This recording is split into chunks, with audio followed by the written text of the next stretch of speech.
आज आहे ना, परम्युटेशन्स अँड कॉम्बिनेशन्स हा चॅप्टर शिकवत होतो आणि त्याची उदाहरणं देताना सहज किचनमधलं एक उदाहरण दिलं की असंख्य डबे किचनमध्ये असतात आणि आईला आईने ते अरेंज केलेले असतात. ते अरेंजमेंट म्हणजेच परम्युटेशन्स. आणि गमतीचा भाग असा आहे की त्या प्रत्येक डब्यात काय ठेवलेलं आहे हे आईला बरोबर आठवत असतं. आणि ते अगदी 6 महिन्यांनी जरी तिला विचारलं तरी कुठली गोष्ट कोणत्या डब्यात आहे हे 6 महिन्यांनी पण ती सांगू शकते.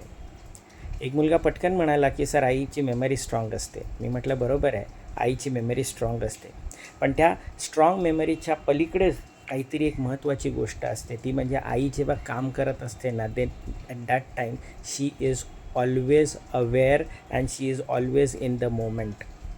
आणि त्याच्यामुळे इमॅजिन करा की तिला कितीतरी दुःख असतात, त्रास असतो, टेन्शन्स असतात, पण जर त्या अवेअरनेसच्या बाहेर जर आई आली तर तुमच्या जीवनाचा रोज काय होईल. इनफॅक्ट आपण आपला विचार केला तर बघा, आपण आत्ताच ठेवलेलं पुस्तक असतं तेच कुठे ठेवले ते आठवत नसतं.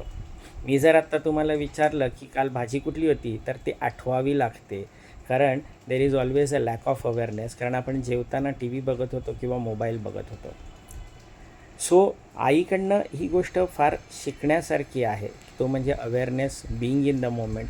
त्या क्षणाला त्या क्षणामध्ये राहणं म्हणजेच अवेअरनेस, दॅट म्हणजेच बिईंग इन द मोमेंट. प्रयत्न करा हे करण्याचा, कारण जर हे केलं तर तुम्हाला कॉन्सन्ट्रेशन आणि मेमरी याच्यासाठी वेगळी मेहनत घ्यायची गरज लागणार नाही. ती गोष्ट आपोआप घडून जाईल.